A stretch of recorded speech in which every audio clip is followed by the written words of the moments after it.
로마인의 이야기 1. 큰 제목은 로마는 하루아침에 이루어지지 않았다. 오늘은 세 번째 녹음입니다.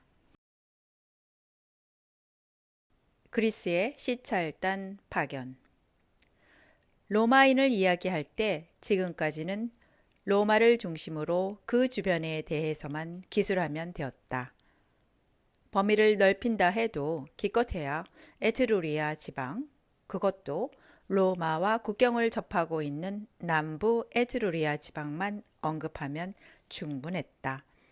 당시의 로마의 일반 시민들은 남부 이탈리아 일대에 뿌리를 내리고 벌써 번영을 누리고 있던 그리스 식민 도시들에 대해서는 이따금 찾아오는 상인을 통해 알고 있을 뿐이었다.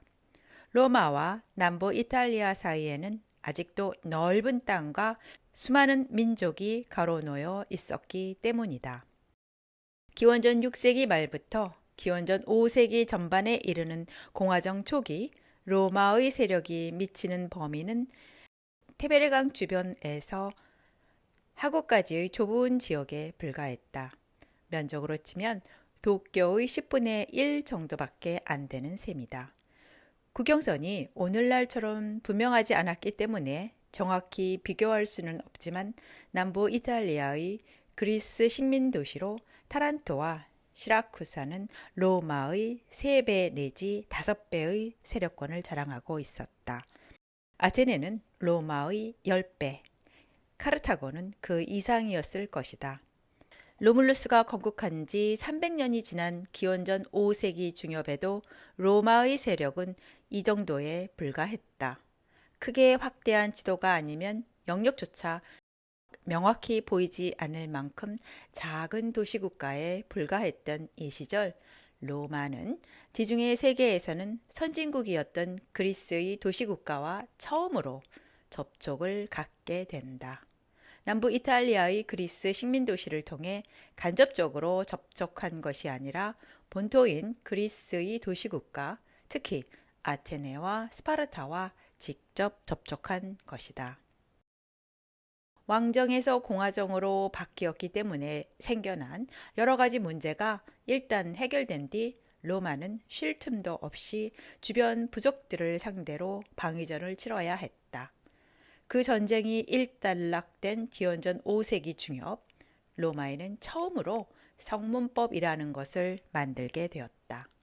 그때까지의 로마법은 말하자면 불문율의 집성이었고 이것을 잘 알고 있는 사람은 지배 계급뿐이었다. 여기에 불만을 품은 민중이 법의 성문화를 요구했다. 법을 글로 표기하면 누구나 읽을 수 있기 때문이다. 민중의 권리 획득은 흔히 법의 성문화를 요구하는 것에서 시작된다. 로마 지배 계급의 구심체인 원로원은 처음에는 이에 대해 반대했다.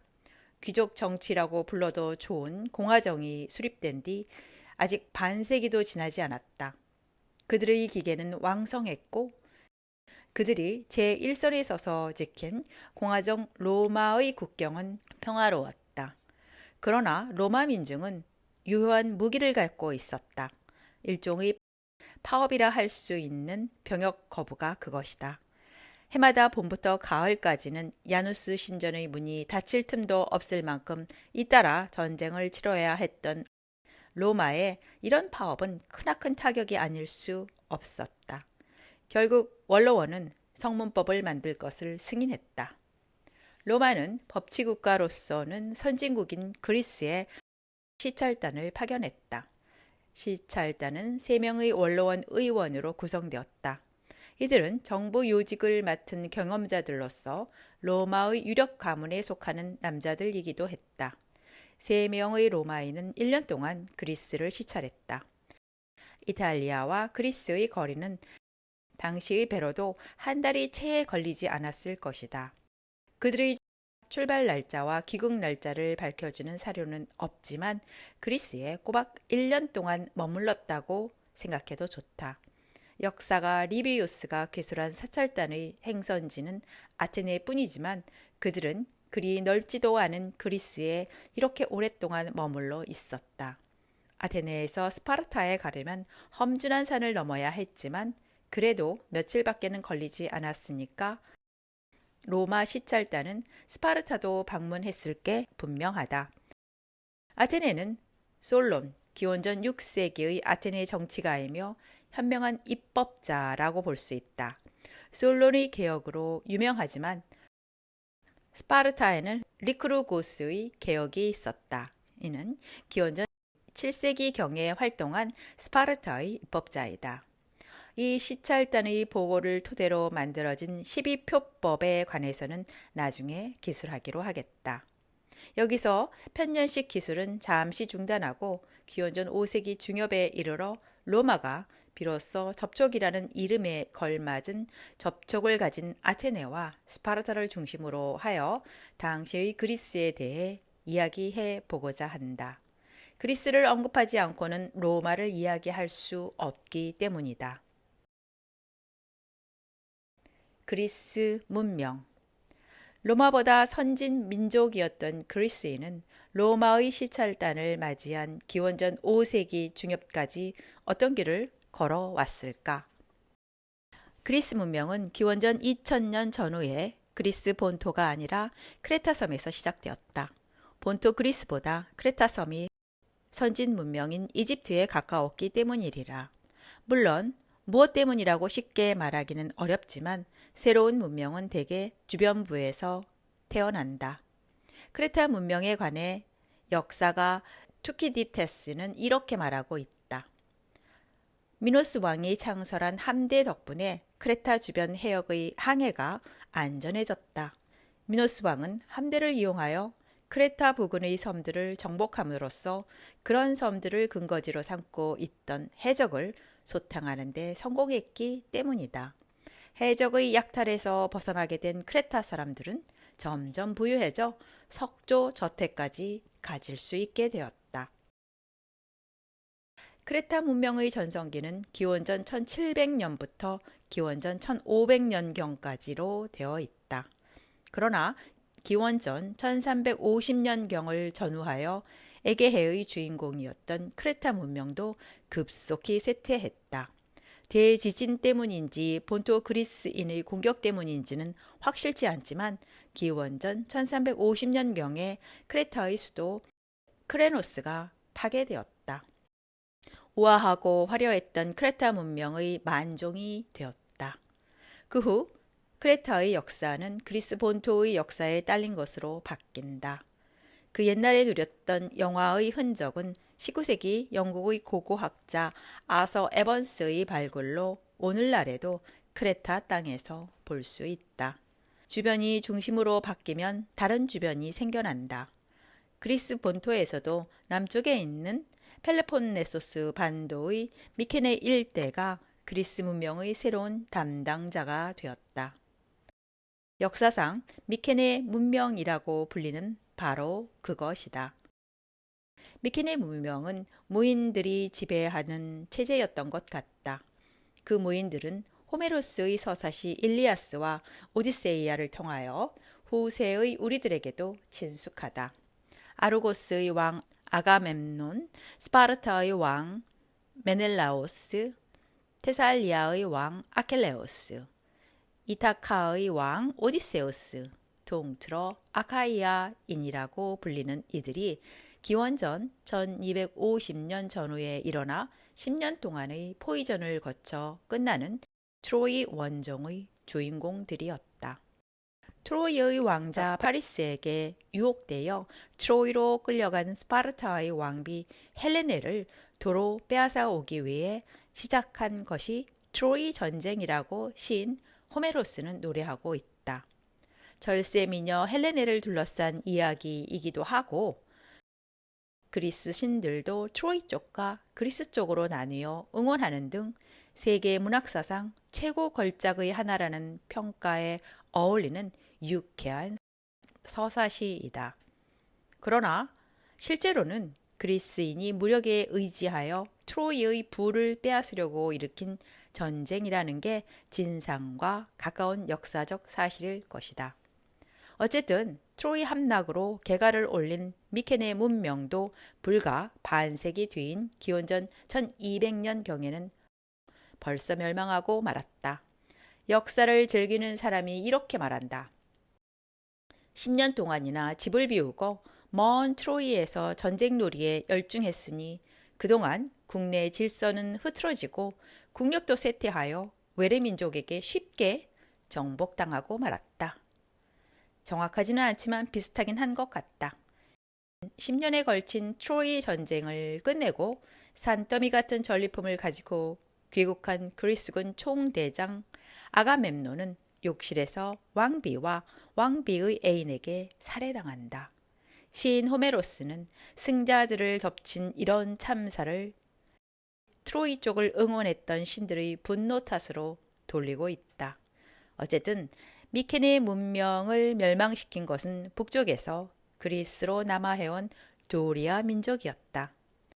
독일의 고고학자 슐리만은 소아시아 서쪽 끝에 있는 트로이와 미케네 유적을 발굴하여 호메로스의 서사시가 단순히 허구가 아니라 역사적 사실이었음을 입증했지만 이 미케네 문명도 기원전 1200년을 경계로 하여 그 모습을 감추었다. 미케네 문명의 담당자였던 이들이 살해되거나 노예가 되는 등 그야말로 철저히 배제되어 버렸기 때문이다. 도리아인의 파괴는 워낙 철저했기 때문에 그 후 400년 동안 그리스 전역은 완전히 침묵해버린다. 기원전 1200년부터 기원전 800년까지의 이 암흑기를 그리스 역사에서는 그리스의 중세라고 부른다. 활발한 활동이 특색인 두 시대 사이에 끼어있는 중간기로 모든 것이 침체한 시기라는 뜻이다. 이 중세는 항상 정기와 후기로 나뉜다. 정기는 상처를 치유하기 위한 안정기라고 해도 좋고 후기는 서서히 회복되기 시작하는 시기이다. 회복기에 들어서면 아직 싹은 나지 않아도 흙 밑에서는 뿌리가 뻗어가는 법이다. 그리고 그리스 역사상 화려했던 호메로스의 영웅들은 청동기밖에 갖고 있지 않았지만 야만적인 도리아인은 철기를 가지고 있었다. 그리스인은 그러나 기원전 800년경에 그들의 중세로부터 탈출한다. 폴리스라고 부르는 도시국가 시대에 들어선 것이다. 도리아인이 건설한 스파르타와 도리아인의 침략을 받아 도망친 아카이아인이 건설한 아테네가 대표적인 폴리스로 성장한다. 이 시기에 폴리스의 탄생과 함께 그리스의 재생을 특징 짓는 또 하나의 현상은 해외에 대한 식민활동이었다. 식민활동은 늘어난 인구를 자국 안에서 부양할 수 없기 때문에 일어나는 현상이다. 그리스는 테살리아 지방을 제외하면 비옥한 경작지가 별로 없다. 농경이나 목축보다 생산성이 높은 상공업을 시작하지 않고는 늘어난 인구를 부양할 수 없었다. 기원전 8세기의 그리스인은 그러나 아직 상공업 민족이 되어 있지 않았다. 이 시기에는 아테네와 스파르타, 코린트, 테베 같은 도시국가도 이제 막 형성되기 시작했을 뿐이다. 게다가 폴리스라는 작은 국가들이 분립한 상태는 좁은 땅을 둘러싸고 폴리스끼리의 싸움이 끊이지 않았다는 뜻이기도 하다. 기원전 776년에 제1회 올림피아 경기가 열렸다. 4년에 한 번씩 전투를 그만두고 올림피아 땅에 모여 체육대회를 즐겼다는 것은 그 밖의 시기에는 노상 전투를 했다는 뜻이기도 하다. 폴리스들의 세력은 서로 막상막하여서 전투에 이겨도 당장 영토가 확장되지는 않았다. 자기 나라 안에서 생활 물자를 얻을 수 없거나 권력투쟁에서 패배한 자들에게 남은 길은 해외로 진출하는 것뿐이었다. 이 시기의 식민활동이 그리스의 한 지방에만 국한되지 않고 전국적인 규모로 이루어진 것도 그리스에서는 식민활동이 폴리스의 형성과 표리관계에 있었기 때문이다. 그리스인의 식민활동은 두 시기로 나뉘어 이루어졌다. 제1차 식민활동은 기원전 9세기 말부터 기원전 8세기 초까지 이루어졌고 이 시기의 식민지는 오로지 소아시아 서해안에만 집중되어 있었다. 에게해는 작은 섬들이 무수히 흩어져 있는 다도해라는 의미인데 이 섬들을 따라 맞은편의 소아시아 연안으로 건너가서 거기에 자기네 도시를 건설하는 것은 당시의 그리스인에게는 지극히 자연스러운 선택이었을 것이다. 로도스 섬도 이 무렵부터 그리스인이 거주하는 섬이 되었다. 소아시아의 서해안 일대, 즉 이오니아 지방이 탄생한 것이다. 크레타에서 미케네로 이동해온 그리스 문명의 중심은 아테네보다 먼저 이 이오니아 지방에서 꽃을 피우게 된다. 철학의 아버지 탈레스, 역사학의 선구자 헤로도토스, 의학의 아버지 히포크라테스, 그리고 호메로스도 역시 이 지방 출신이라고 한다. 오리엔트와 가까운 덕택인지 본토 그리스보다 먼저 불을 쌓았다. 불을 빨리 쌓는 수단은 이 시기에는 통상밖에 없었다. 통상이란 다른 문명과의 접촉이다. 접촉은 정보라는 형태에 의한 자극을 초래한다. 부는 그 자극을 다른 형태로 바꾸는데 매우 편리하다. 그리스인의 제2차 식민활동은 제1차 식민활동에서 반세기가 지난 기원전 8세기 중엽에 이루어졌다. 이 시기의 식민 범위는 에게해 지역이 아니라 지중해 전역으로 확대되었다. 이번에는 그리스 본토만이 아니라 제1차 식민활동의 무대였던 이오니아 지방의 여러 도시까지 이 식민활동에 가담했다. 따라서 자국 안에서 먹고 살 수가 없거나 권력 투쟁에서 패배한 자들이 식민활동의 주체가 되었을 뿐만 아니라 그리스인 본래의 진취적 기질이 분출했다고도 말할 수 있다. 실제로 제2차 식민활동의 무대로는 선주 민족이 원래 없는 지역이거나 있어도 허약한 지역이 선택되었다. 현대의 모험 기업을 연상시키는 활동이다. 그리스 본토의 그리스인이 가장 활발하게 이주한 지역은 남부 이탈리아이지만 그들은 메르세유를 중심으로 하는 남프랑스와 에스파냐의 동해안 일대에도 도시를 건설했다. 이오니아 지방의 그리스인은 역시 지리적으로 가깝다는 이유에서인지 키프로스 섬에서 흑해에 이르는 지역에 식민지를 건설했다. 제1차 식민활동을 통해 에게해는 그리스인의 바다라고 할 수 있게 되었지만 제2차 식민활동이 끝난 뒤에는 그리스인의 세계가 지중해 전역으로 넓어졌다. 해상에서 그들에게 대항할 수 있는 세력은 피니키아인의 이주로 건설된 카르타고 뿐이었다. 단기간에 파상 공격을 하는 것처럼 두 차례에 걸쳐 이루어진 그리스인의 식민활동에서 우리는 두 가지 점을 생각하게 된다. 첫째는 특히 제2차 식민활동이 보여주는 활동 무대의 넓이다. 페니키아인도 식민활동을 했지만 기껏해야 아프리카 북해안에 카르타고를 건설하고 그 여파가 에스파냐에 미친 정도였고 그리스인처럼 지중해 전역으로 퍼지지는 않았다. 호메로스의 서사시 오디세이아는 목마의 계략으로 트로이 전쟁을 승리로 이끈 공로자 오디세우스가 그 후 10년 동안 지중해를 표류하면서 겪은 일들을 이야기한 작품이다. 그런데 이 오디세우스가 표류한 지역은 지중해 동쪽 끝에 있는 트로이에서부터 서쪽의 지브롤터 해협에 이르는 지중해 전역이다. 게다가 그가 표착한 땅은 대부분 기원전 8세기 중엽에 이루어진 제2차 식민활동으로 그리스인이 이주한 지역 부근이다.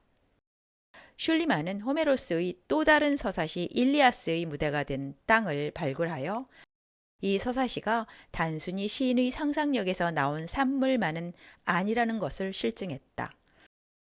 호메로스가 오디세이아에서 이야기한 주인공 오디세우스의 표류지가 어디쯤에 해당하는가에 대한 연구도 이미 이루어져 있다. 이 연구에 따르면 오디세이아도 단순히 지어낸 얘기가 아니고 당시의 그리스인에게 미지의 땅도 아니었던 모양이다. 호메로스가 살았던 기원전 8세기 당시에는 지중해 전역이 이미 그리스인의 시야에 들어와 있었을 것이다. 이렇게 강했던 그리스 민족의 진취적인 성향은 그들의 특징이기도 했다. 그들이 해외로 진출한 것은 호기심과 모험심과 독립심이 낳은 열매였다. 그들의 이런 성향이야말로 모국과 식민지의 관계를 로마의 그것과는 전혀 다른 것으로 만들었다. 그리스인의 식민 활동에서 우리가 생각하지 않으면 안 될 두 번째 사항도 바로 그 점이다. 예를 들어 나폴리는 이탈리아에서 가장 오래된 그리스 식민지인 쿠마와 더불어 아테네인이 건설한 도시를 기원으로 삼고 있다. 나폴리라는 이름도 그리스어로 새로운 폴리스를 뜻하는 네아폴리스에서 유래했다. 그런데 이 나폴리에서는 고대에도 아테네적인 면을 전혀 찾아볼 수 없었다. 이오니아적인 면조차 전혀 없다. 모국과는 거의 관계를 갖지 않고 발전한 도시이기 때문일 것이다. 장화처럼 생긴 이탈리아 반도 남쪽 구두 뒤축에서 발바닥으로 구부러지는 곳에 타란토라는 도시가 있다. 오늘날에는 이탈리아 최대의 제철소와 지중해로 열린 군항으로 알려져 있는데 이 도시도 역시 기원전 8세기 중엽에 스파르타인이 세운 식민도시 타렌툼에 기원을 두고 있다. 하지만 이 타란토에도 스파르타를 연상시키는 것은 고대에도 전혀 없었다. 시칠리아 섬 동부에 있는 시라쿠사는 오늘날에는 고대 유적과 거기서 해마다 상연되는 고전극으로 유명한 도시이지만 고대에는 지중해에서만 손꼽히는 도시로서 중요한 도시였다. 플라톤이 자주 방문했고 아르키메데스를 낳은 도시로도 알려져 있다. 이 시라쿠사도 코린트에서 이주해온 그리스인들이 건설한 식민도시 시라쿠사에 기원을 두고 있다. 코린트는 아테네와 스파르타에 버금가는 그리스의 유력한 폴리스다. 하지만 시라쿠사도 역시 모국인 코린트와는 별로 관계가 없었다. 이 세 도시를 비롯하여 그리스 식민지에 기원을 둔 도시들은 모두 모국과의 관계가 희박하다는 공통점을 가지고 있다. 네아폴리스의 발전에 아테네적인 면은 그림자도 비치지 않는다. 타렌툼도 스파르타와는 전혀 다른 정치체계와 전혀 다른 생활 방식을 택했다. 모국인 코린트를 훨씬 뛰어넘는 번영을 누린 시라쿠사인은 코린트보다 오히려 아테네와 더 긴밀한 관계를 맺었고 관계가 너무 깊은 나머지 전쟁까지 치렀다. 시라쿠사에 기원을 두고 식민이라는 형태로 해외에 진출한 그리스인들은 모국에서 언어와 종교, 진취적인 기질과 독립에 대한 집착만을 가져온 것은 아닐까? 모국과 식민지의 이런 관계는 그리스와 로마를 구별하는 특징 가운데 하나이기도 했다. 나중에 이야기하겠지만 로마는 그리스와는 정반대로 식민지와 모국 사이에 긴밀하고도 유기적인 관계를 성립시켰기 때문이다. 그리스인에게 기원전 8세기는 해외 진출의 시대인 동시에 국내에서도 내실을 다진 시대였다.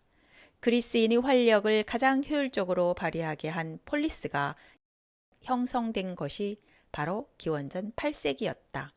그리고 그리스인 특유의 국가체제인 폴리스를 대표로 하는 것이 아테네와 스파르타였다.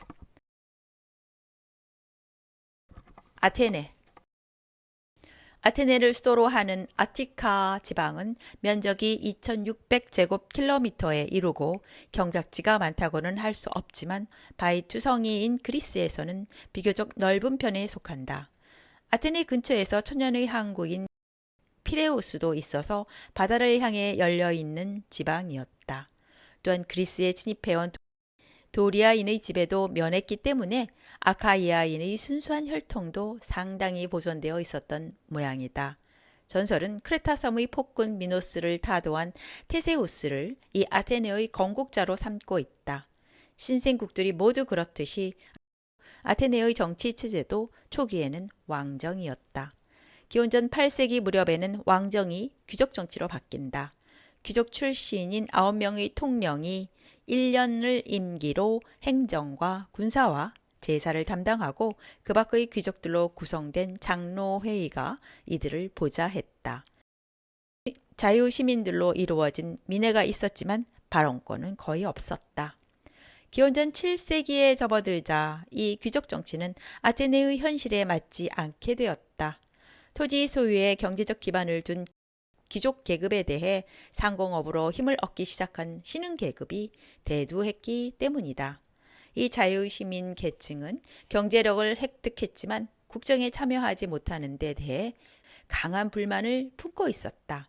또한 대토지 소유자인 귀족들과는 반대로 좁은 토지밖에 소유하지 못했다. 빚에 시달릴 때가 많은 자작농 계급도 귀족에 대한 반발에 동조했다. 데모스라고 불리는 이 시민들은 기원전 620년 무렵에 이루어진 법률의 성문화로 최초의 승리를 거두었다. 이에 따라 귀족 계급은 불문법 시대에는 제멋대로 휘두를 수도 있었던 사법권을 잃었다. 데모스의 불만은 이 정도의 개혁으로는 해소되지 않았다. 이때 솔론의 등장으로 이들의 불만이 해소되는 것이다. 기원전 594년 기성 지배층인 귀족들로부터 개혁을 단행하기 위한 권한을 인정받은 그는 역사상 솔론의 개혁이라고 불리는 개혁 정치에 착수했다.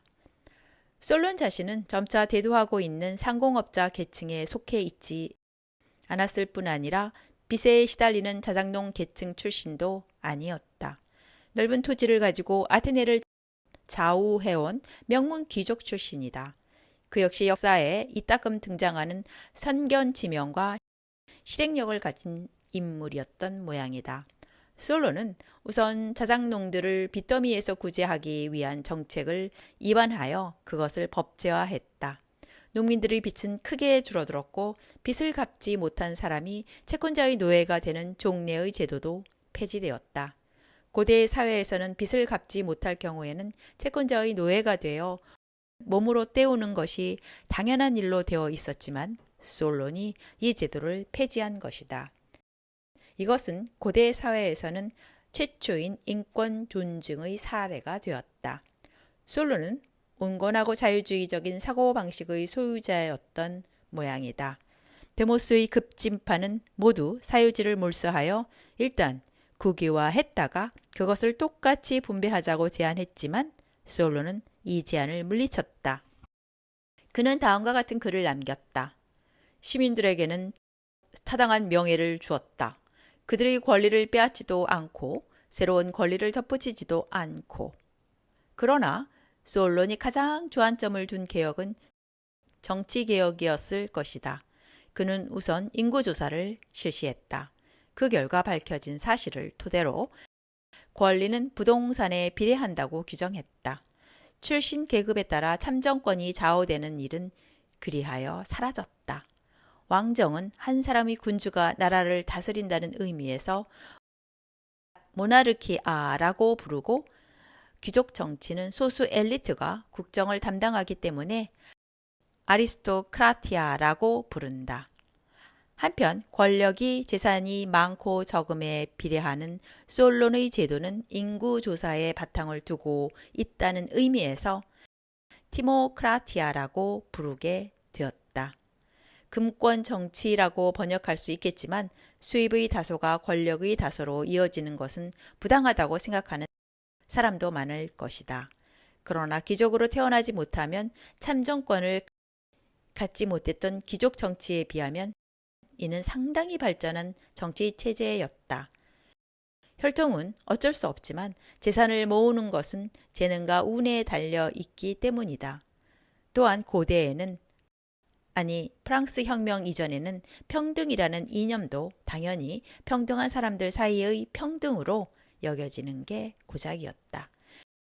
그리고 농업 수익의 많고 적음에 비례하여 권력을 갖는다는 생각도 그리 불합리한 것은 아니다.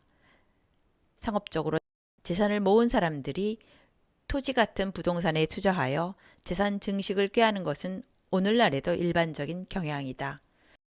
솔론은 재산의 많고 적음에 따라 아테네 시민을 4계급으로 나누었다. 수입이 많은 사람부터 차례로 제1계급, 제2계급, 제3계급으로 내려놓고 무산자인 시민은 제4계급을 이룬다. 의무를 살펴보자. 제1계급과 제2계급에 속하는 시민은 자기 부담으로 군비와 군장을 갖추는 기병으로서 병역에 종사할 의무가 있었다. 제3계급에 속하는 시민들도 역시 군비와 군장은 자기 부담으로 갖추어야 했지만 말까지 준비해야 하는 제1계급과 제2계급보다는 경제적 부담이 가벼웠다. 중무장 보병으로서 병역에 종사하는 것이 이들에게 부과된 의무였다. 숫자상으로도 이 3계급이 가장 많았을 것이다. 고대 군대의 주력은 중무장 보병대였기 때문이다. 그리고 4계급에 속하는 자들은 경무장 보병이나 함대 승무원으로서 병역에 종사할 의무가 있었다. 의무에 따른 권리를 살펴본다. 정부 요직은 제1계급과 제2계급이 차지하고 제3계급은 행정관료를 맡고 제4계급은 선거권을 갖되 피선거권은 갖지 못하도록 규정되었다. 지중해 세계에서는 어느 나라보다 앞선 솔론의 개혁이 아테네를 귀족 정치에서 탈피시켜 폴리스라는 민주적인 도시국가로 탈바꿈시킨 것이 분명하다. 아테네는 이 솔론에 의해 발전의 걸음을 내디뎠다. 하지만 개혁이라는 것은 개혁으로 힘을 얻은 사람들의 요구로 다시 한번 개혁을 강요당하는 숙명을 갖는다. 솔론의 개혁도 이 숙명에서 벗어나지는 못했다. 아테네는 피레우스에 좋은 항구를 가지고 있었다. 제1차 식민활동으로 아테네인이 대거 이주한 소아시아의 이오니아 지방은 아테네보다 먼저 통상을 통해 번영을 누리기 시작했다. 아테네는 동쪽에서 오는 이 자극을 받지 않을 수 없었다. 그런데다 솔론의 개혁으로 귀족이 아니더라도 재산만 있으면 국정의 요직을 맡을 수도 있게 되었다. 솔론의 개혁이 농업 수입에 한정되어 있다 해도 그것은 재력을 중시했기 때문에 재력에 대한 아테네인의 사고방식도 바뀔 수밖에 없었다. 통상이 활발해짐에 따라 아테네 시민들은 저축한 재력을 종전처럼 토지에 투자하기보다는 해운이나 무역에 투자하게 되었다. 원래 그리스 토지는 척박하기 때문에 투자 효과라는 측면에서 보면 한창 번성하고 있는 해운이나 무역에 투자하는 편이 훨씬 효율적이었다.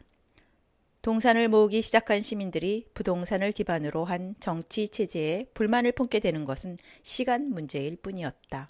얼마 동안은 아무도 솔론의 권위에 맞설 용기를 내지 못해 문제는 표면으로 떠오르지 않았지만 솔론이 공직 생활에서 은퇴하자마자 불만이 터져나왔다.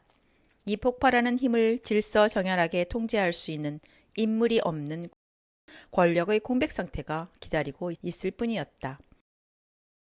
무정부 상태, 즉 아나르키아다. 아테네의 정치 체제의 변화는 그야말로 정치 교과서 그 자체여서 우리에게 정치 체제의 모든 것을 보여준다는 점에서는 큰 시사가 되지만 이 무렵에는 아테네도 그리스의 다른 폴리스와 같은 체험을 하게 되었다. 아나르키아 끝의 타라니아, 즉 독재 정치다. 무정부 상태의 혼란과 계속되는 권력투쟁에 지친 아테네 시민들은 질서만 회복된다면 그 밖의 일은 아무래도 좋다고 생각하게 되었다. 이것은 스스로 실현할 능력이 없는 그들은 한 사람에게 질서 회복의 임무를 맡겼다. 페이스트라토스도 솔론과 마찬가지로 명문 귀족 출신이다. 다만 이 명문 귀족은 자기가 속해 있는 귀족 계급이 아니라 민주파라고 불리는 신흥 계급의 권력 기반을 두고 있었다. 상공업자로 구성된 신흥 계급이 토지 소유자인 기성 계급보다 경제 발전에 민감하고 경제가 발전하려면 정치 안정이 무엇보다도 중요하다는 것을 아는 사람들이었기 때문이다. 페이시스트라토스가 맨 처음 독재 정치를 실시한 것은 기원전 561년이었지만 그때는 반대 세력이 통일전선을 구축하여 당장 그를 추방해 버렸다. 하지만 이 실패에서 교훈을 얻은 그는 15년 뒤인 기원전 546년에 이번에는 무력을 사용하여 아테네로 복귀했다. 이때부터 죽을 때까지 20년 동안 페이시스트라토스는 아테네에서 독재 정치를 계속했다. 그러나 정치체제의 변천은 교과서대로 배워도 좋지만 각 정치체제의 좋고 나쁨은 교과서대로 판단할 수 없는 경우가 있다. 페이시스트라토스의 20년 독재는 아테네에 평화와 질서를 주었을 뿐 아니라 경제적으로도 유례없는 번영을 가져다 주었기 때문이다. 고고학 조사서에서도 바로 이 시대에 그때까지 지중해 세계의 도자기 시장을 지배하고 있던 코린트나 사모스, 밀레토스, 로도스 제품 대신 훌륭한 아타카제 도자기가 등장한 사실이 입증되어 있었다. 적색이나 흑색을 주로 한 그림이 그려진 항아리로 유명한 아티카제 도자기가 지중해의 고급 도자기 시장을 독점하는 시대가 시작된 것이다. 독재자 페이스트라토스의 대외 정책도 이 아테네의 경제 시대에 적합한 것이었다. 그는 아테네 군사력의 주축을 해군에 두었다. 이어 에게해의 제해권을 확보하기 위해 꼭 필요한 몇몇 섬과 지역을 획득하는 데 성공했다. 살라미스와 델로스는 다시 아테네의 지배를 받게 되었다.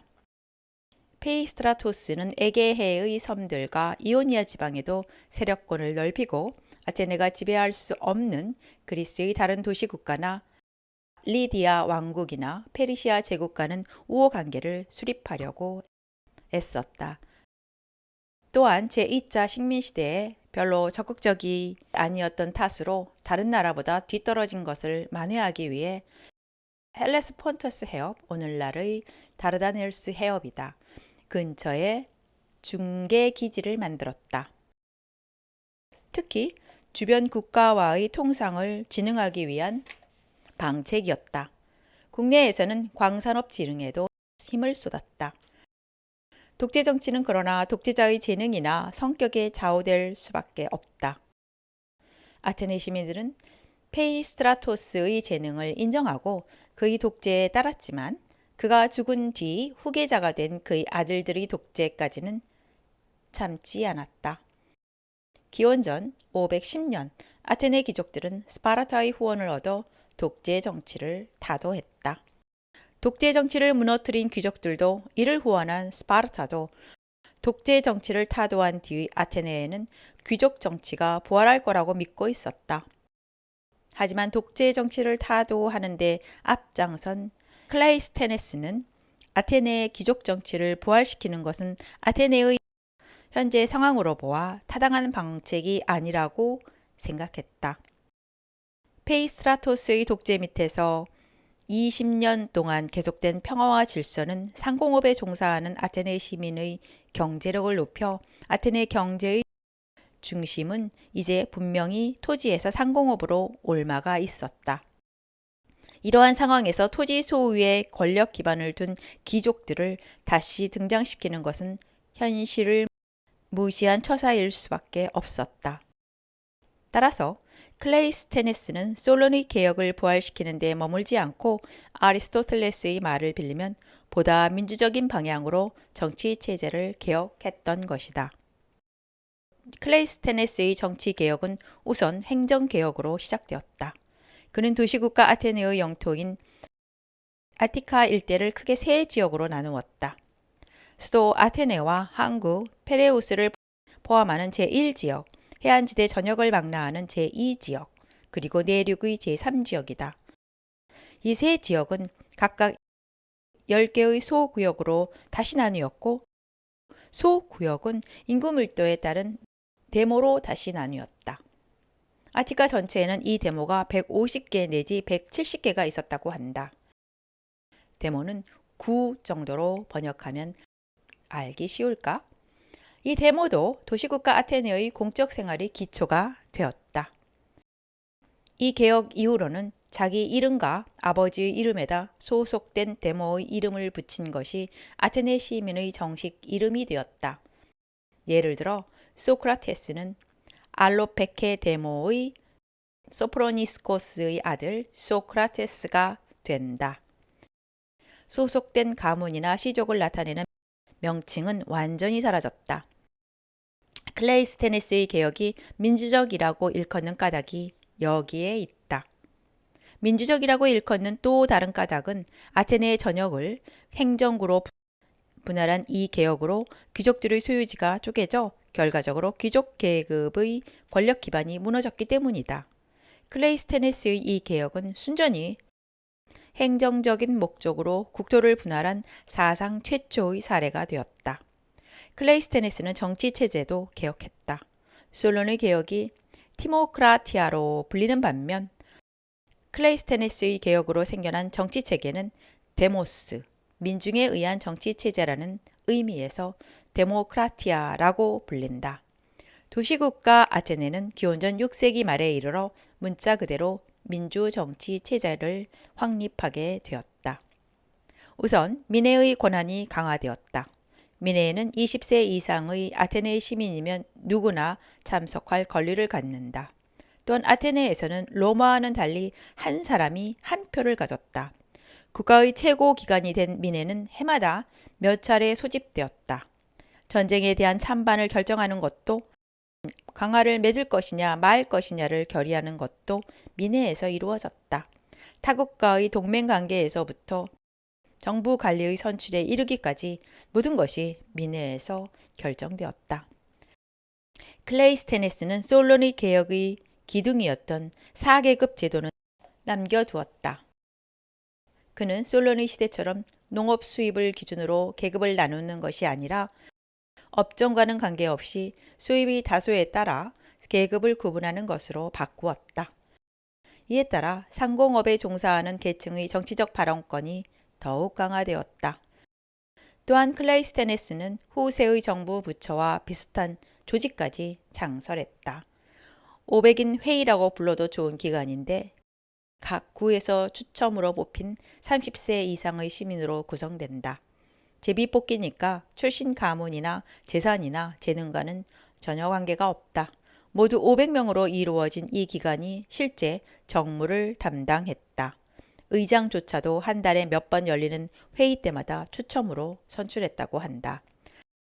클레이스테네스는 솔론의 시대에는 1년 임기의 9명으로 구성되었던 정부 관리를 한 사람 늘려서 10명으로 하고 새로 스트라테고라는 이름을 주었다.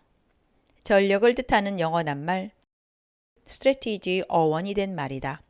국가 전략 담당관이라고 불러도 좋은 이 관직에 취임한 사람은 해마다 미네에서 선출한다. 이것이 도시국가 아테네의 내각이 되었다.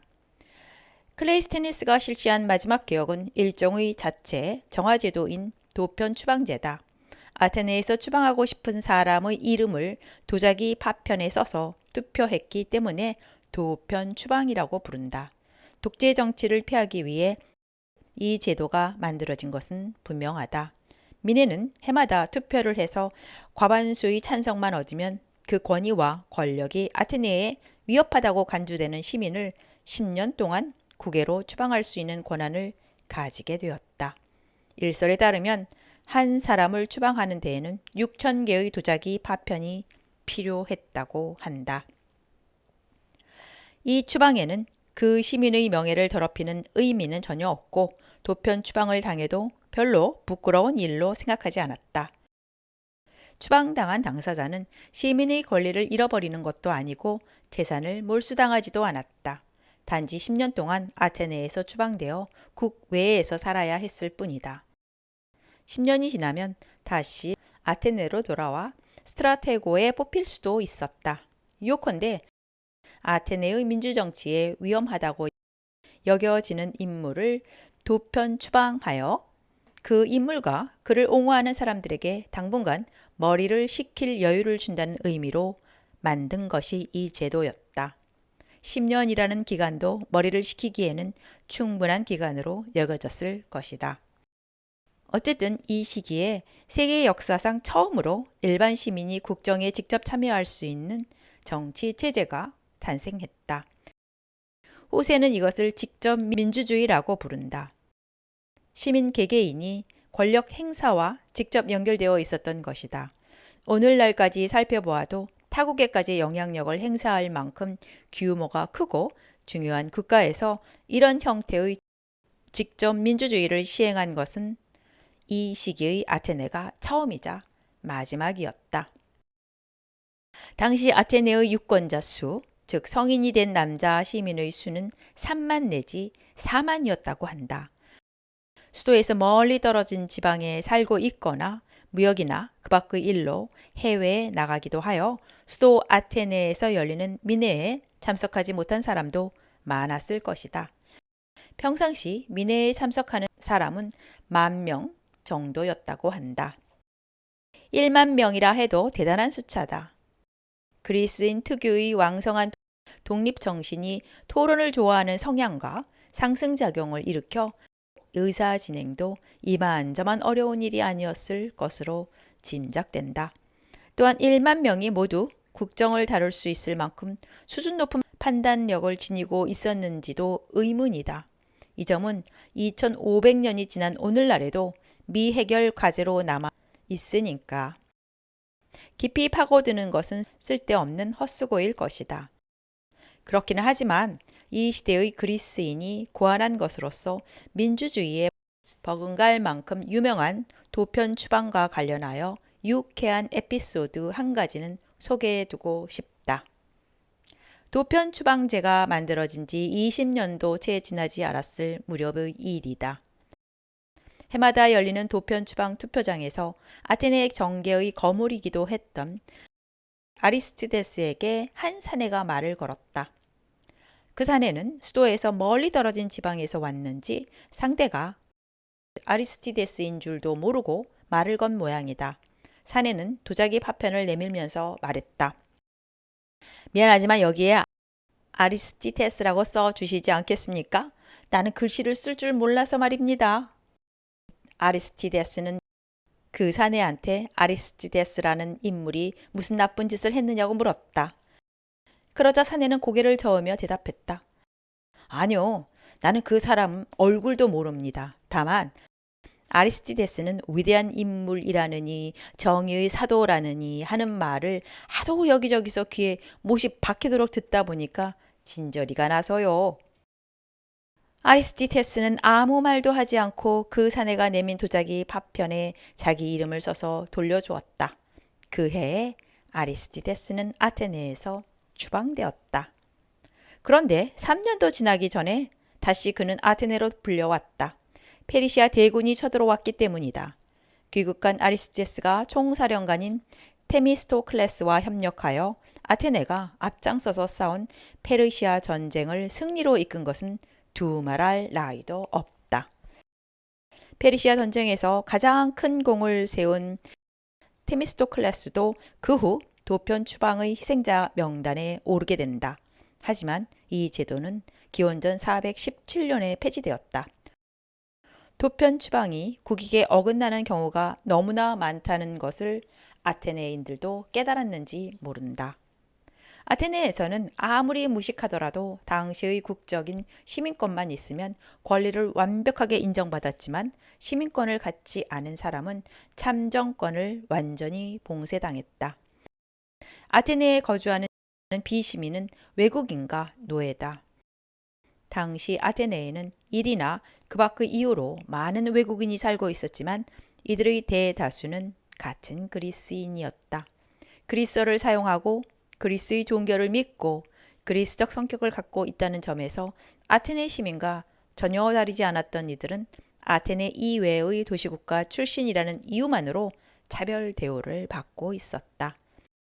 아테네에서는 부모 가운데 적어도 한 사람이 아테네 시민이어야만 아테네 시민권을 가질 수 있었다. 이것도 페리클레스 시대에 이르면 더욱 배타적으로 바뀌어 부모가 모두 아테네 태생이 아니면 시민권을 가질 자격이 없게 되었다. 그리스에서 아테네만이 이런 경향을 가진 것은 아니었다. 그리스의 폴리스 사회는 실제로는 뜻밖에도 배타적이었다. 아무리 오랫동안 아테네에 살아도 아니 아테네에서 태어나 아테네에서 죽어도 외국인은 시민권을 얻을 수 있는 길이 막혀 있었다. 경제나 문화 분야에서 이루어진 자유화를 생각하면 불가사의한 일이지만 모든 시민에게 평등한 권리를 주려면 자연히 시민의 수를 제한할 수밖에 없을지도 모른다.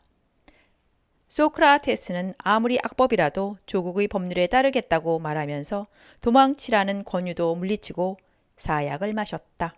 같은 철학자라도 아리스토텔레스는 법을 위해 목숨을 버리지 않고 재빨리 도망쳤다. 아테네 시민인 소크라테스에게 아테네는 조국이었지만 아테네 태생이 아닌 아리스토텔레스는 아테네 법률을 위해 목숨을 버릴 의리는 없었던 것이다.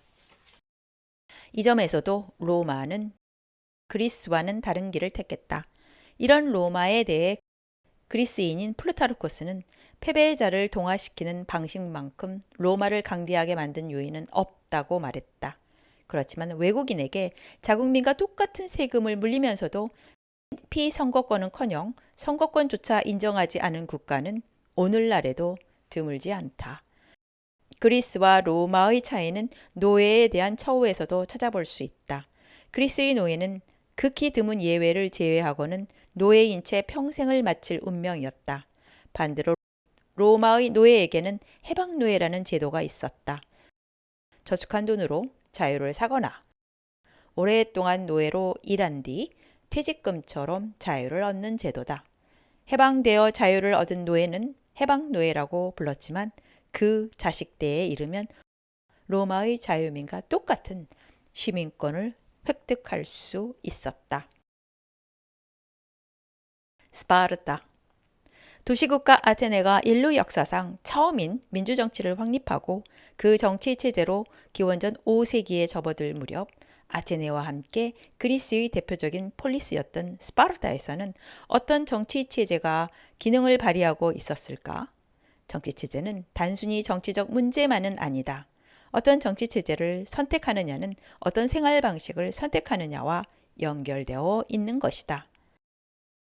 아테네를 선두로 하여 그리스의 도시국가 대부분이 민주정치 체제를 채택한 반면 스파르타만은 독자적인 길을 걷고 있었다. 바다로 열린 아테네와는 달리 스파르타는 펠로폰네소스 반도 중앙에 자리 잡고 있다. 산을 여러 개 넘지 않으면 닫을 수 없는 내륙 지방이다. 그래서 주민 구성도 건국 초기부터 아테네와는 달랐다. 기원전 1200년경에 남하에 온 도리아 민족이 선주민을 정복하여 생긴 것이 스파르타다. 정복자인 도리아인은 선주민과 동화되지 않았다. 지배계급과 피지배계급이 스파르타만큼 확실히 분리되고 또한 분리된 채 지속된 폴리스는 하나도 없다. 스파르타에서는 지배하는 자와 지배받는 자의 차이는 권력의 유무 이전의 민족의 차이였기 때문이다. 우선 정복자의 자손으로 현재 지배계급을 형성하고 있는 스파르타인이 있다. 스파르타인이라고 불리는 것은 1만 명 남짓한 자유시민과 그 가족뿐이다. 이들은 도시 한복판에 모여 살고 있었다. 순수한 혈통을 가진 이 스파르타인의 유일한 직업은 군인이다. 참정권도 이들만이 가지고 있었다. 두 번째 계급은 상공업에 종사하는 페리오이코이라고 불리는 사람들이다. 이들은 도리아인도 아니고 선주민도 아니었다. 아마 정복자인 도리아 민족을 따라서 이곳에 정착한 타지방 출신의 그리스인이었을 것이다. 이들은 자유민이기는 했지만 시민권을 가지고 있지 않았다. 따라서 참정권은 없었다. 시민권을 부여받지 못한 그들에게는 선거권도 없었다. 그러나 병역 의무는 주어졌다. 고대 국가에서는 병역에 종사하면 참정권도 주어지는 것이 시민권의 개념이었지만 스파르타의 페리오이코이들은 일개 병졸로 병역에 종사하기 때문에 직업 군인인 스파르타인이 갖는 권리와 차이를 두었는지도 모른다. 도시국가 스파르타의 마지막 신부는 헬로트라고 부르는 농노들이었다. 이들이야말로 도리아인이 침략하기 전에 스파르타에 살았던 선주민이다. 그리스 청동기 문명의 주역이었던 이들도 철기를 가진 도리아인에게 정복당한 뒤로는 비록 노예는 아니었지만 농노나 예농이라고 번역할 수밖에 없는 헬로트 신세를 감수하고 있었다. 이들은 결혼할 수 있는 권리 외에는 참정권이나 사유재산권, 재판권 등 시민이 누리는 권리를 전혀 인정받지 못했고 시민의 의무인 병역조차 부과되지 않았다. 스파르타 시민이 소유한 농장에서 일하는 것이 이들에게 인정된 유일한 직업이었다. 스파르타인과 페리오이코이와 헬로트의 인구 비율은 1대 7대 16 정도였다고 한다. 이 인구 비율이 스파르타의 모든 것을 규정했다. 스파르타인이 농업과 상공업을 피지배 계급에게 맡기고 오직 군무에만 종사하는 쪽을 선택한 것은 전체의 24분의 1밖에 안 되는 인구로 나머지를 지배해야 하는 상황이 낳은 방책이었을 것이다. 피지배자들 중에서도 특히 농노의 신분에 묶여있던 헬로트들은 항상 불온한 상태에 있었다. 군사 대국으로 이름난 스파르타도 우선은 제나라 백성부터 억압해야 할 필요성 때문에 그처럼 막강한 군사력을 가진 나라가 되었던 것이다. 성인 남자로 군무에 종사할 수 있는 나이인 20세부터 60세까지의 스파르타인은 대개 수천 명에 불과했고 1만 명에 이르는 경우는 드물었다고 한다. 소수 정예주의도 스파르타의 이런 현실에서 생겨난 결과였다. 완전한 시민권을 가진 스파르타인이라 해도 성년에 도달하자마자 민회에 참석하여 한 표를 행사할 수 있는 것은 아니었다. 그러려면 30세가 될 때까지 기다려야 했다. 30세 이상의 스파르타인이 구성된 민회 외에 장로회의도 있었다. 민회에서 선출된 60세 이상의 시민 28명이 장로회의를 구성한다. 임기는 종신이다. 2명의 왕도 의석을 가지고 있었으므로 장로회의 구성원은 모두 30명이 된다. 군사와 정치의 최고 지도자인 왕은 스파르타의 2명문 출신이 맞도록 규정되어 있었다. 한 명씩 교대로 왕위에 앉는 것이 아니라 2명이 동시에 왕 노릇을 하는 세습제 쌍두 정치다. 따라서 한 명의 왕이 다스리는 군주 정치라는 뜻을 가진 모나르키아가 아니라 두 군주가 지배하는 정치 체제라는 의미에서 디아르키아라고 불렀다. 그리스 전역의 폴리스들이 아테네에서 확립되고 있던 민주정치를 의식하지 않을 수 없었던 시기에도 스파르타만은 이 정치 체제를 계속 유지했다. 아니 단순히 유지한 것이 아니라 기원전 7세기 후반에 이루어진 리쿠르고스의 개혁으로 이 정치 체제는 더욱 확고해졌고 스파르타적 성격의 급진화가 더욱더 진척되었다. 솔론의 개혁이 아테네의 성격을 결정지은 것과 마찬가지로 방향은 전혀 다르지만 라크루고스의 개혁이 스파르타의 성격을 결정했다. 개혁이란 이렇게 무서운 것이다. 실패하면 그 민족이 치명적이 되는 것은 당연하지만 성공해도 그 민족의 성격을 결정하고 그에 따라 그 민족의 앞으로 나아갈 방향까지 결정지어버리기 때문이다. 리쿠르고스의 개혁으로 스파르타인의 모든 일상생활은 전보다 더 한층 군무를 지상 목적으로 삼는 계획에 따라 이루어지게 되었다. 아기는 태어나자마자 장로들의 시험을 받는다. 건강하게 성인으로 자랄 수 있느냐 없느냐가 이 단계에서 결정된다. 건강하게 자랄 것 같지 않은 아기는 버림을 받거나 노예가 되었다. 건장한 전사로 자랄 것 같다고 판단된 아이는 6살까지는 부모 슬하에서 자라는 것이 허용된다. 7살이 되자마자 집을 떠나 기숙사 생활을 시작한다. 같은 또래의 소년들과 공동생활을 하면서 전사 양성을 목적으로 치밀하게 세워진 일정에 따라 교육을 받는다. 물론 신체 단련이 주요 과목이다. 4년마다 열리는 올림피아 경기에서는 스파르타 선수가 빛나는 금메달이 아닌 빛나는 월계관을 쓰는 일이 많았을 게 분명하다. 20살이 되면 병역이 시작된다. 이들은 60세가 될 때까지 현역 전사로 군무에 종사해야 한다. 결혼해도 30세까지는 공동생활을 해야 할 의무가 있었기 때문에 그때까지는 밤이 되면 다시 막사로 돌아가야만 했다. 소년들을 위한 기숙사와 전사들을 위한 막사 건물이 따로 마련되어 있는 것이 아니다. 열악한 환경에서도 견딜 수 있도록 텐트를 치고 거기서 야영 생활을 하는 것이다. 스파르타에서는 30세가 넘어야 비로소 제9시를 하는 어른으로 인정받았고 지붕과 벽이 있는 집에서 처자식과의 생활을 누릴 수 있는 것도 30세 이상의 어엿한 시민한테만 허용되었다. 이 스파르타에서는 국정 참여와 병역을 제외하면 남녀가 완전히 평등했다. 여자도 남자와 마찬가지로 건강하고 튼튼한 체격을 만드는 데 필요한 식사를 하는 것이 의무화되어 있었다. 건강한 자식을 낳기 위해서인 것은 물론이다. 이를 위해 여인들은 엄격한 식이요법을 하도록 규정되어 있었고 단 것이나 술이나 미식은 엄격히 금지되었다. 체육, 교육도 남자와 똑같이 받고 이따금 열리는 경기대회에서 그 성과를 시험했다. 여기서 우수한 성적을 거둔 여자와 결혼할 때 유리했다. 올림피아 경기에 여자가 참가하는 것이 허용되었다면 여자 부문에서도 스파르타 선수들이 단연 우세를 보였을 것이다. 훈련을 할 때나 경기대회에 참가할 때는 여자도 남자처럼 나체가 되어야 했다. 리크루고스는 감추면 오히려 묘한 마음이 생긴다고 생각했던 모양이다. 스파르타에서는 성생활조차도 건강한 신체를 가진 전사 양성을 목적으로 하는 수단에 불과했다. 그렇기 때문에 독신자는 백안시되고 남편이 전사하면 건강한 자식을 낳은 실적을 가진 미망인일수록 재혼이 장려되었다.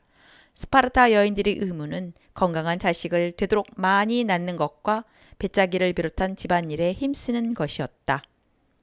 남자도 소년 시절에 기본적인 읽기와 쓰기를 배울 뿐 고상한 내용의 책을 읽는 것도 수준 높은 토론에 열중하는 것도 환영받지 못했다. 이탈리아에서는 지금도 과묵한 사람을 라코니코라고 묘사한다. 도시국가 스파르타가 있었던 지방을 라코니아라고 불렀으니까 라코니코는 스파르타적이라는 뜻이 된다. 고대 스파르타에서는 수다스러운 사람을 경멸했다. 집회에서 발언할 때도 간결하게 요점만 간추려 말하는 것이 제일이었다. 스파르타 전사들은 독서에 탐닉하는 것은 물론 의문을 품거나 깊이 생각하는 것도 칭찬받지 못했다. 광장에서 지나가는 사람을 붙잡고 토론을 시작하여 그 상대가 자신의 무지를 인식할 때까지 놓아주지 않았던 소크라테스가 스파르타에 갔다면 제자를 얻기도 전에 쫓겨났을 게 분명했다. 스파르타인의 미덕은 용맹과 복종과 애국심이었다. 스파르타를 이렇게 만드는 리크루고스는 개혁이란 말로 설득하는 것만으로는 충분치 못하다고 생각한 모양이다. 어쩔 수 없이 개혁하지 않으면 안 될 상황에 쫓겨야만 비로소 개혁은 성공하고 또한 영속할 수 있다고 믿은 것 같다. 그는 그때까지 스파르타에서도 유통되고 있던 금화와 은화를 폐지하고 통화는 새로 만든 철화만 쓰기로 결정했다. 철제 화폐로 물건값을 주면 타국 상인들이 스파르타와 교역하기를 꺼린다. 검소하고 성실하며 강건한 생활을 좌우명으로 삼는 생활에 불필요한 물건들도 스파르타에 들어오지 않게 되었다. 소박한 생활에 필요한 물품은 스파르타 안에서도 자급자족할 수 있었다.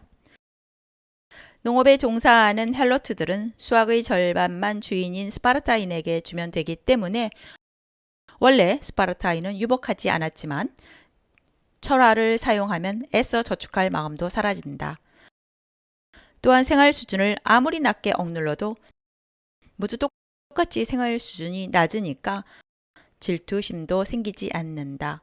가진 자와 못 가진 자 사이에 생겨나는 계급 투쟁도 일어날 염려가 없다. 스파르타에 도둑이 없는 것은 널리 알려져 있었다. 아테네에서는 줄곧 권력 투쟁이 일어났지만 스파르타에는 그것도 없어서 오랫동안 정치적 안정을 유지할 수 있었다. 군사력 증강에 모든 것을 바치고 있었기 때문에 스파르타의 군사력은 가공할 만한 것이었다.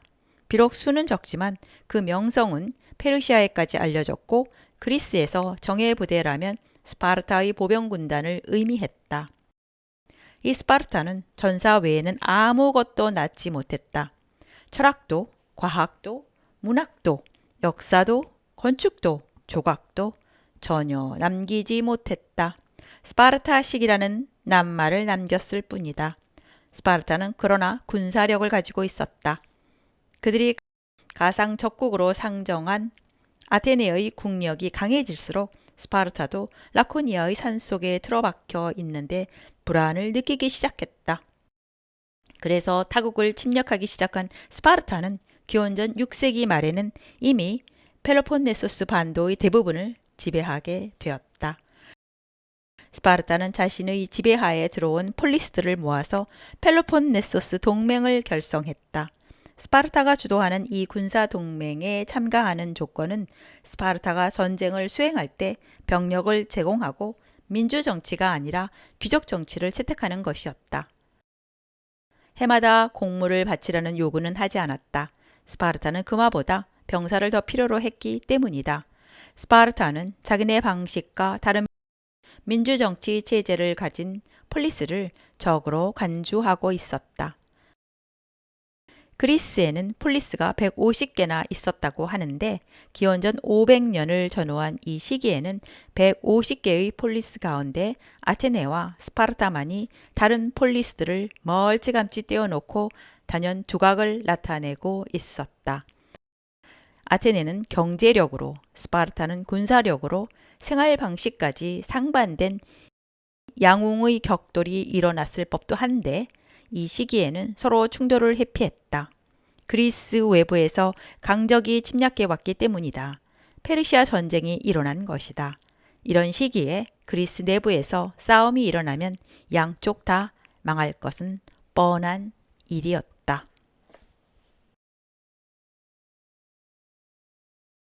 페르시아 전쟁. 전쟁을 어떻게 수행하고 전후 처리가 어떻게 이루어졌는가를 추적해보면 전쟁을 치른 민족의 성격을 알 수 있다. 역사 기술의 전쟁 묘사가 많은 까닭은 인류가 여전히 전쟁이라는 악에서 발을 못 빼고 있기 때문이라기보다는 전쟁이 역사 서술, 다시 말하면 인간 서술의 좋은 소재이기 때문이다. 앞으로 이야기할 페르시아 전쟁도 그리스인을 이해하는 데에는 좋은 소재가 된다. 여기에는 로마인이 한 사람도 등장하지 않지만 그리스인을 먼저 이해하지 않고는 로마인을 이해할 수 없다. 어쨌든 페르시아 전쟁은 격렬한 내분이 특징인 그리스 역사에서는 드물게 그리스 전체가 일치단결하여 적과 맞서 싸운 처음이자 마지막 사례이기도 했다. 기원전 5세기에 접어들 무렵 오리엔트 전역을 정복하는 데 성공한 페르시아 제국은 서쪽으로 시선을 돌리기 시작했다.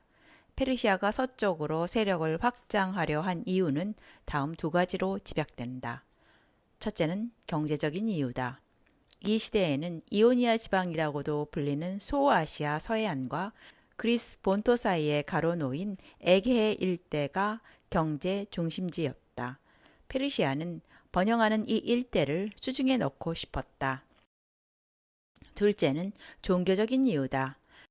당시 페르시아인들은 덕의 화신인 아후라 마즈다를 최고 신으로 섬기는 조로아스타교가 인간과 비슷한 덕밖에 갖지 못한 그리스 신들보다 우월하다고 확신하고 있었다. 우월한 종교를 가진 민족이 열등한 종교를 가진 민족을 지배하는 것은 당연하다고 그들은 생각했다. 페르시아의 왕은 덕이 높은 아우라 마즈다 신한테서 완전한 지배권을 부여받은 존재이고 그렇기 때문에 한 나라의 왕에 머물지 않고 왕중왕이라고 일컬었다. 이 왕중왕이 통치하는 정치체계에서 보면 내분만 일삼고 있는 그리스 도시국가들의 민주정치는 열악하기 짝이 없었고 따라서 그리스인을 이 악몽에서 깨어나게 하는 것은 신의 뜻에 부합하다고 페르시아인들은 생각했다. 페르시아 전쟁은 경제적 이유로 일어난 경제전쟁이라기보다는 오히려 종교적 이유로 일어난 이데올로기 전쟁이었다. 페르시아 전쟁은 우선 페르시아가 가까운 소아시아 해안에서 불을 뿜었다. 페르시아의 왕 다리우스가 이 일대 폴리스들에게 민주정치가 아닌 군주정치를 하라고 강요했기 때문이다. 당시 이오니아 지방은 그리스 본국보다 경제가 발전했고 그래서 정치체제의 개혁도 더 빨리 진행되어 아테네보다 먼저 민주정치를 실현했을 정도였다. 밀레토스를 비롯한 이오니아 지방의 폴리스들은 다리우스 왕의 강요에 당연히 반발했다. 밀레토스는 우선 군사력에서 그리스의 폴리스들 가운데 가장 막강한 힘을 자랑하고 있는 스파르타에 지원을 요청했다. 페르시아 전쟁을 기술한 헤로도토스의 역사에 따르면 밀레토스의 왕은 스파르타의 왕을 만나 이렇게 설득하고 있다. 이오니아의 동포들이 자유를 빼앗기고 노예 상태에 있음은 우리들 이오니아인에게 무엇과도 비교할 수 없는 치욕이며 슬픔일 뿐 아니라 다른 그리스인, 특히 그리스에서 최고의 위세를 가지고 있는 당신네 스파르타인에게도 마찬가지일 것입니다. 그러니 우리 그리스인들이 경배하는 신들의 이름으로 바라건대 당신네와 같은 피를 가진 우리 이오니아인들을 굴종의 질곡으로부터 구해 주십시오. 아르고스와 교전 중에 있었던 스파르타는 그러나 민주정치 체제에 호감을 갖지 않은 탓도 있어서 이오니아인들의 호소에 응하지 않았다. 이 호소에 응한 것은 그리스인들 중에서도 같은 아카이아 민족이라는 이유로 밀접한 관계에 있었던 아테네와 에우보이아였다. 이 두 나라는 모두 합해서 25척의 배와 전투원을 지원군으로 파견했다. 하지만 이 정도로는 도저히 페르시아의 상대가 되지 않았다. 4년도 지나기 전에 이오니아 그리스인의 저항은 분쇄되고 말았다. 기원전 494년의 일이다. 이오니아 지방에서의 이 경험은 페르시아의 다리우스 왕에게 다음과 같은 교훈을 주었다. 그리스인의 도시를 공략하여 그들을 지배하려면 오리엔트 민족들의 경우와는 달리 대군을 파견하는 것만으로도 충분하지 않고 폴리스들 사이를 이간질하는 교묘한 외교도 필요하다는 것이다. 그리스의 도시 국가들은 결국 공동 보조를 취하지 못할 거라고 페르시아 왕은 확신했다. 기원전 490년 다리우스 왕은 전에 이오니아 지방을 지원한 두 나라의 육해군을 합쳐서 2만 5천 명의 병사로 이루어진 군대를 파견했다. 페르시아의 적은 에우보이아와 아테네라는 두 도시 국가임을 분명히 밝힌 다음에 침공한 것이다.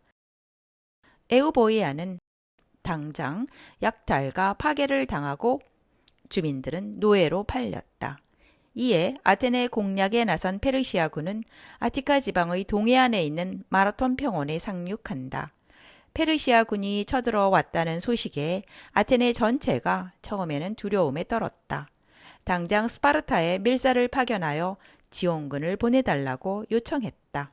스파르타는 거절하지는 않았지만 아무 행동도 취하지 않았다. 아테네는 자력으로 방위에 나설 수밖에 없었다. 다행히 아테네에는 10명의 스트라테고, 즉 국가 전략 담당관 가운데 결단력이 풍부한 밀티아데스가 끼어 있었다. 그는 당장 1만 명의 중무장 보병 군단을 편성하여 이 군단을 이끌고 마라톤 평원으로 달려갔다. 거의 무방비 도시가 된 아테네는 바다 쪽에서 해군이 지키도록 조처해 놓았다. 페르시아군은 아테네 군보다 수적으로 우세했다. 밀티아데스는 전선이 좀 얇아지더라도 전선의 길이가 적군과 비슷해지도록 병사들을 길게 늘어 세우고 좌우 양날개에 정예부대를 배치하는 전술을 채택했다. 전투는 밀티아데스가 예상한 대로 시작되어 끝났다. 아테네군은 중앙을 돌파당했지만 좌우에서 페르시아군을 협공하는 데 성공했기 때문이다. 바다에서 아테네를 공격하려던 페르시아 해군도 목적을 이루지 못했다. 페르시아군은 육지와 바다 양쪽에서 퇴각할 수밖에 없었다. 아테네군 병사 하나가 아테네까지 달려가 마라톤에서 승리했다는 소식을 알렸다. 이 에피소드가 근대 올림픽의 마라톤 경기의 원천이 되었다. 마라톤 전투에서 전사한 아테네군 병사의 수는 192명에 불과했다. 페르시아군의 손실은 좀 더 많았던 모양이다. 페르시아군은 패배를 맛보고 퇴각했지만 병력은 거의 손실되지 않은 채 고스란히 남아 있었다. 이 전투의 승패가 갖는 의미는 정신적인 것이다. 오리엔트에서는 연전연승을 거둔 페르시아군도 결코 무적이 아니라는 사실을 그리스인은 알게 된 것이다. 하지만 페르시아가 이대로 물러나리라고는 아무도 생각하지 않았다. 특히 페르시아의 공격을 받고 승리한 아테네는 페르시아에 대한 전략을 세우는 것이 긴급한 과제였다. 마라톤에서 승리로 자신감을 얻었지만 아테네에서는 앞으로의 전략을 둘러싸고 온건파와 강경파가 대립해 있었다. 두 파의 대립은 사고방식의 차이 때문이기도 했지만 동시에 두 파를 이끄는 우두머리 사이의 경쟁의식도 원인이 있었다. 온건파의 영수는 아리스티데스였다. 무지랭이 사내가 부탁을 받고 도자기 파편에 자기 이름을 써준 바로 그 사람이다. 강경파의 영수는 테미스토클레스였다. 강경파의 생각은 언제나 온건파보다 명쾌한 법이다. 테미스토클레스의 생각도 명쾌하기 이를 데 없었다. 그는 군비를 증강하여 자력으로 아테네를 지키자는 자력 방위론을 주장했다. 그는 또한 아테네는 해군을 주력으로 삼아야 한다고 강조했다. 그러나 아리스티데스는 여기에 찬성하지 않았다. 테미스토클레스는 이 정적을 배제하기 위해 아테네 정계의 관례에 따라 도편 추방제를 활용했다. 도자기 파편을 6,000개나 모으지 않으면 효과가 없으니까 당연히 누군가가 배후에서 공작하는 것이 예사였다. 민주정치 체제인 아테네에서 정적을 배제하고 싶을 때 도편 추방제는 매우 효과적인 무기가 되어 있었다. 아리스티데스 자신이 무지렁이 사내를 위해 도자기 파편에 자기 이름을 써주든 말든 대세에는 조금도 영향을 주지 못했던 것이다. 도편 추방으로 정적을 물리치는 데 성공한 테미스토클레스는 더 이상 번거로운 방해에 시달리지 않고 자기가 확신하는 방향으로 아테네를 이끌어가기 시작했다. 군비 증강을 위한 재원도 확보하게 된 것이다. 아테네 조선업은 1년 사이에 3단 갤리선을 200척이나 건조할 수 있을 만큼 발전했다. 아테네는 카르타고를 완전히 앞질러 지중해 세계에서 제일 가는 해군력을 가진 국가로 변모했다. 마라톤 전투가 있은 지 10년이 지난 기원전 480년, 선왕 다리우스의 뜻을 이어받은 페르시아의 친히 30만 대군과 1,000척의 군함을 이끌고 그리스로 쳐들어왔다. 헬레스폰토스 해협을 건넌 육군은 트라키아와 마케도니아를 지나 남하하기 시작했다. 해군도 육군과 나란히 그리스 해안을 따라 서쪽으로 항해하다가 남쪽으로 내려오는 항로를 택했다. 아테네는 당장 임전태세에 들어갔다. 추방당한 사람들을 다시 불러오고 3년 전에 도편 추방으로 쫓겨나 외국에 있던 아리스티데스도 귀국하여 정적이었던 테미스토클레스를 보좌하게 되었다. 페르시아가 이렇게 많은 대군을 투입한 것은 페르시아의 힘을 과시함으로써 그리스의 폴리스들 사이에 반목을 부추기기 위해서이기도 했다. 그러나 이번에는 스파르타조차도 망설이지 않았다. 이 전쟁은 이제 서로 다른 문명의 대결이었다. 국내에서는 복종을 미덕으로 여긴 스파르타인도 페르시아인에게 복종을 하는 것은 거절했다. 아테네와 스파르타가 일어나면 다른 폴리스들도 그 뒤를 따른다. 독립심이 왕성한 만큼 협동심이 부족한 그리스에서 그리스인의 독립과 자유수호를 기치로 내건 대동단결이 처음이자 마지막으로 실현된 것이다. 그리스 연합군의 작전은 아테네의 테미스토클레스가 세웠다.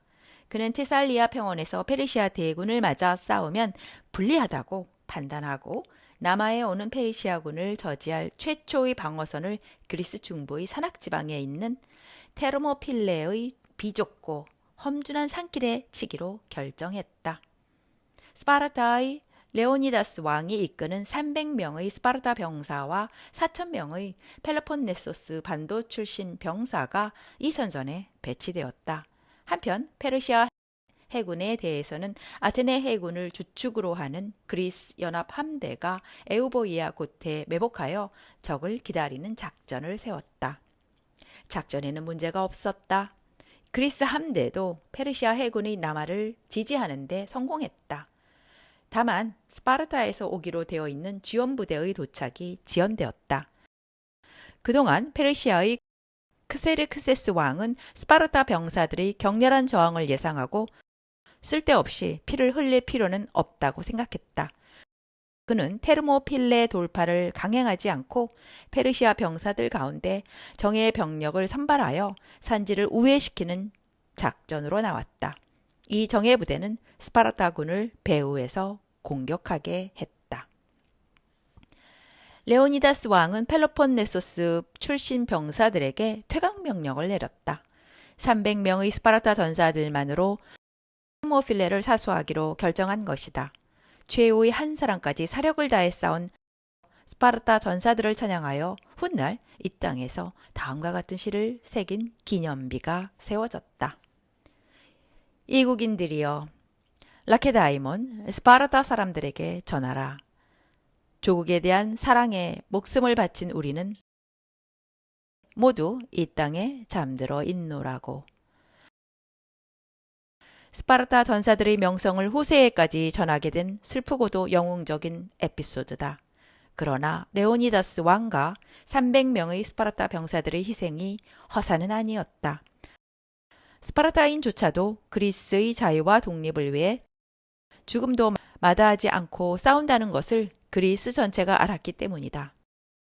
위기 앞에서의 공동전선은 이것으로 확고부동해졌다. 그러나 그리스 국토의 3분의 2는 이미 페르시아에 정복되어 버렸다.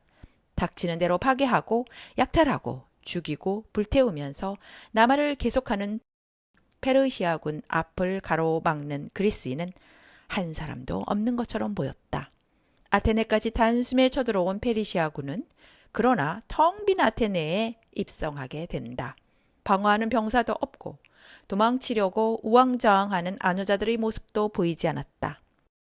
성남 페르시아 병사들에게 파괴된 아크로폴리스의 신전에서 피어오르는 흙먼지만이 텅 빈 아테네의 상공을 뒤덮고 있을 뿐이었다. 이것은 테미스토클레스의 작전이었다. 그리스 국토의 3분의 2는 잃었지만 그리스의 중무장 보병과 함대는 고스란히 남겨두는 것이 그에게는 매우 중요했다. 육지에서 강한 페르시아군을 무찌르려면 바다에서 승부를 거는 편이 한결 효과적이라고 그는 확신했다. 그는 아테네 병사들이 수도 방위에 연연해서는 안 된다고 생각하여 아테네 주민을 모조리 살라미스 섬으로 대피시켰다. 전투원을 가득 실은 함대를 살라미스 앞바다에 대기시켰다. 배 위에서는 불타는 아테네 시가지가 바라 보였고 제세상인 양 날뛰는 페르시아 병사들의 목소리까지 들려왔다. 그것을 바라보고 있는 아테네 병사들의 가슴은 터질 것 같은 사기로 가득 찼다. 테미스토클레스는 이것도 계산에 넣고 있었다. 너무나 쉽사리 아테네를 손에 넣은 것에 기분이 좋아진 페르시아 병사들이 왕명에 따라 바다 위의 아테네군에게 도전해올 때까지 시간은 긴 것 같았지만 실상은 짧았다.